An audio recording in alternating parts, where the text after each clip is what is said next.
Checking in again with Quincy City Clerk Nicole Crispo to get a rundown on this week's Board of License Commissioners meeting and other city clerk matters. Hi, Nikki. Hi, Joe. How are you? Great. Now that we're in April, we're seeing longer days and warmer temperatures, so it's all good. You're absolutely right.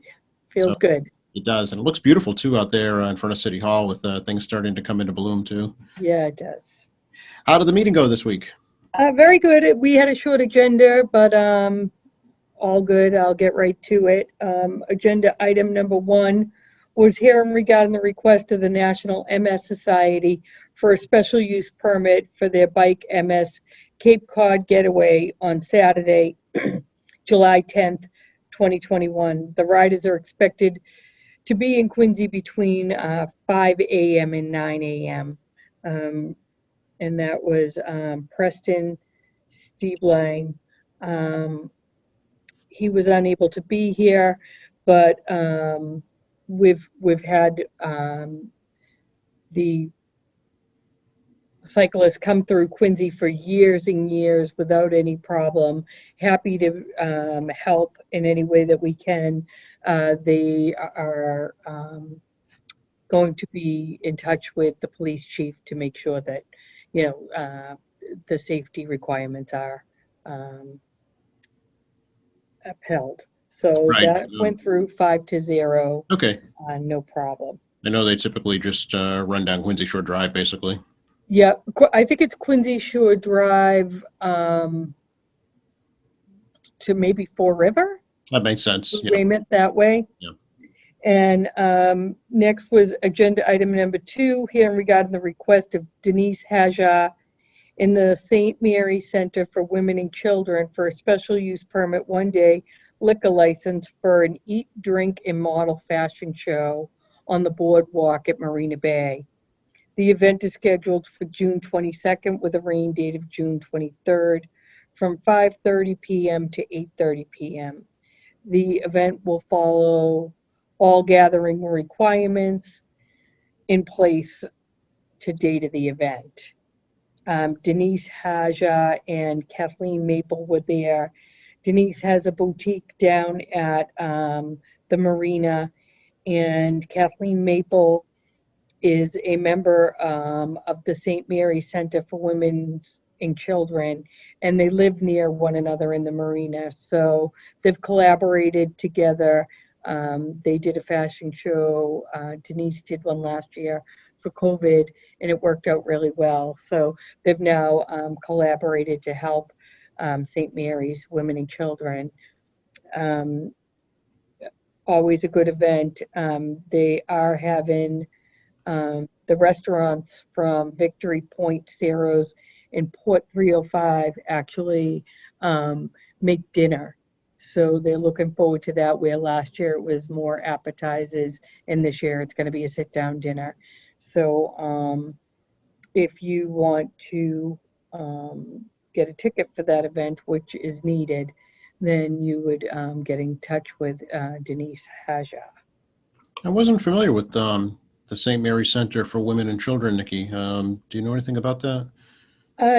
I really don't, but when I spoke with Kathleen Maple, she said that she's been involved for quite some years, and that due to COVID, their resources and fundraising last year took a hit. It is in Dorchester. Oh. And so they're happy to have Denise to host them. Oh, okay. Maybe that's why, because it's in Dorchester, but it's St. Mary's Church in Quincy, though, right? Yeah. Yes. Okay. And then agenda item number 3 was hearing regarding the request of the Brownie Lady for a common victualler license for the premise located at 372 Granite Street. Proposed manager Christina Leclerc. Proposed hours of operation are 8 a.m. to 5 p.m., 7 days a week. The location will be a bakery specializing in brownies, gourmet brownies, baskets, trays. And I did look on Facebook. Christine Leclerc does have a Facebook page under the Brownie Lady. and you can go there and see some of her desserts. They look delicious. An entire bakery dedicated to brownies? Yes, It's a chocolate lover's dream come true. absolutely. I love Wow. brownies. Who So knew you could do so that much went with through. brownies? That went through 5-0. Okay. You know what was there before, Nikki, or where that is? I don't. Okay. I don't. It may have been a catering business before. Okay. And next was agenda item number 4, here regarding the request of Shinmine U for a lodging house license for the premise located at 53 Copeland Street due to a change of ownership. Shinmine U did not show on the call, and there were some questions about this. Had been previously had been a lodging house, but it is due for an inspection by Inspectional Service, Fire, and Health, contingent on their license, and it is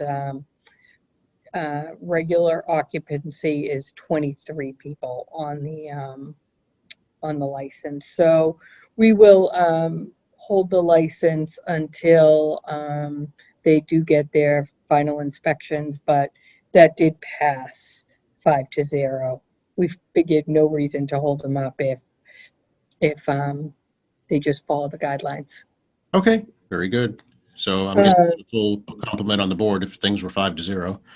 Yep. So that was fine. And our next meeting will be April 20th. Very good. We're getting down there. We are. What else is going on in your world that we should know about? We do have, we're busy right now registering dogs in our city, which is very important.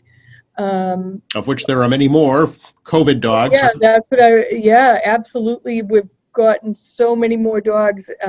People got COVID dogs. So we're happy to have them, but they should be licensed for their protection as long as, and the protection of others, of course. So we are having licenses here 8:30 to 4:30 Monday through Friday. We are holding a rabies and license clinic on April 17th from 10 to 1 at 1 Marymount Parkway. You can bring your dog down and get him licensed and vaccinated in the same day. They're $10 each. Okay. What documents do folks need to bring for that? Just proof of residency or Proof of vaccine. proof of vaccine? Yep, proof of vaccine will be fine. It has all the information right on it. And if you have any questions about your dog's vaccine, you can certainly call here or your own vet Okay. ahead of time. And payment? How is payment accepted? It's cash only Oh, for okay. that day. Okay. So $10 for the vaccine and $10 for the tag. Gotcha. Okay. Excellent. Okay. Appreciate it. Anything else? Thank you. I think that's going to do it for today. All right, Nikki. Thanks a lot. Take care. Okay. Bye-bye. Bye.